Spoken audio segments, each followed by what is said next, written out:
goes into catching an online child molester and see if justice prevails in the pursuit of a predator. Live from KOAM TV. Victim to internet predators every day. Not all of them live to tell about it. That is why one Diamond, Missouri officer spends his time posing as children on the internet, going in pursuit of a predator. Retired Detective Jim Murray spends his free time online looking for internet predators. He recently received a tip about Rootsnake, a 46-year-old father from Sapulpa, Oklahoma, who is suspected of having sexual communications with children online. I anticipate within 3 to 4 weeks that he will be arrested. Once online, Murray posed as a 13-year-old girl named Cindy. He made contact with Rootsnake, who was all too willing to chat with the teenage girl. The online conversation quickly turned to the subject of sex.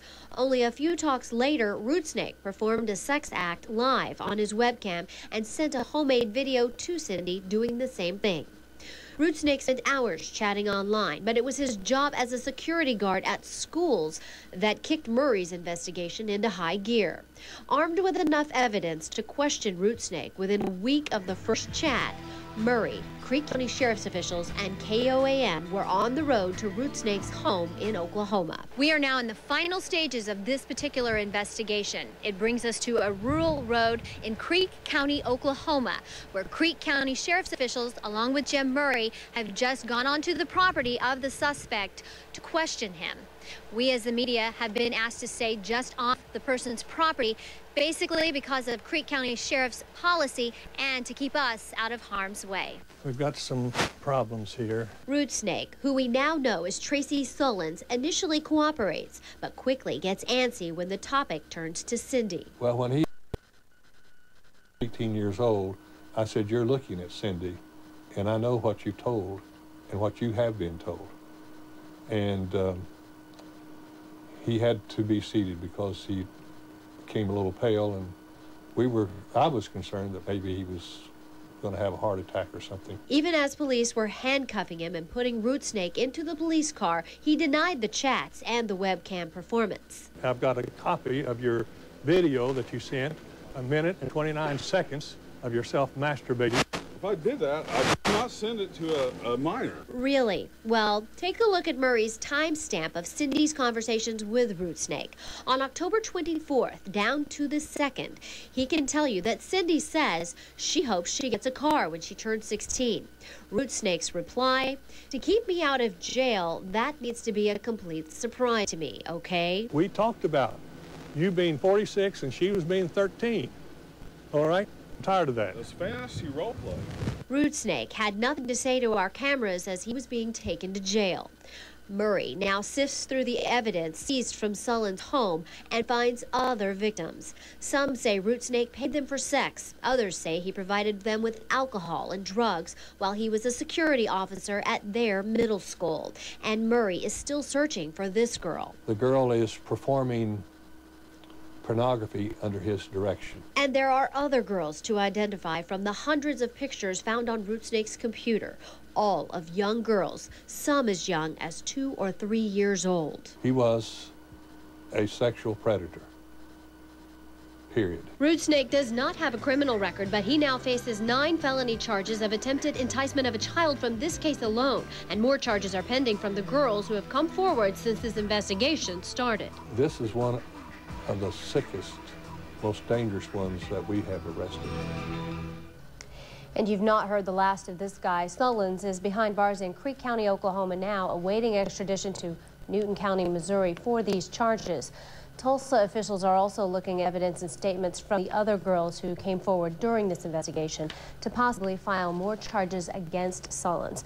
And I have with me a statement that one girl gave to Tulsa police, and part of it in it, she says, "I regret this so much. I didn't know what I was getting myself into. I was so young. I liked money and I liked attention.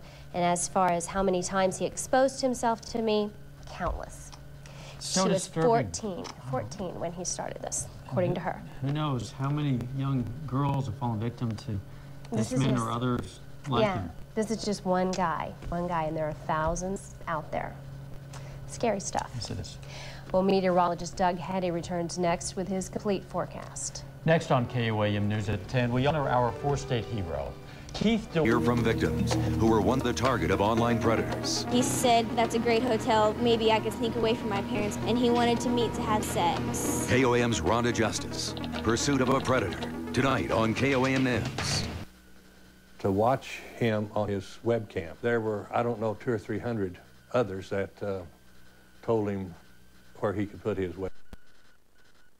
Sullins not only faces charges out of Newton County, but he could face child pornography charges out of Creek County, Oklahoma, because of all the pictures and videos found on his computer. One of those videos especially disturbing. It's a child engaged in sexual activity with a male. One of the most disturbing facts in this case is where Sullins worked. He was security guard for Securitas, a private company that placed security officers in schools. Schools with students the very age that he solicited online. One of those students also came forward saying Sullins exposed himself to her many times and attempted to have sexual relations with her for more than 2 years. It actually lasted until the detective contacted me. Casey started her online relationship with Sullins when she was 14. Now 18, she wishes she would have reacted differently. I was young and I knew that he liked younger girls, and when I first met him, he was working at a school as a security guard. And that's one thing, I want to go to somebody and say something, but I was like, well, what if I'm wrong? Unfortunately, Casey's gut feeling was correct. She wasn't the only young girl Sullins talked to the way he talked to her. Because of Murray's investigation, she now knows that other girls were subjected to various sexual conducts by Sullins. I was a little sad, but I was more hurt for the other girls more than anything. Detective Murray found 109 images of children on Sullins' computer. He forwarded those images to the National Center for Missing and Exploited Children. 2 of those children have already been identified by the center, and they're still working on this case. These young girls are no matches for these professional sexual predators. They're too subtle and sly and deceptive. And Detective Murray is referring to Sullins and another case he is still working on, a case where the predator is from another state. The victim is from the 4 states, and her dad, who took matters into his own hands. We're going to share their story with you tonight at 10 in part 2 of our special report, Pursuit of a Predator. And I just can't say enough, thank you to Jim Murray for, one, letting us go along with him on this investigation, but letting us get a look into all the work he does, because he truly saves lives.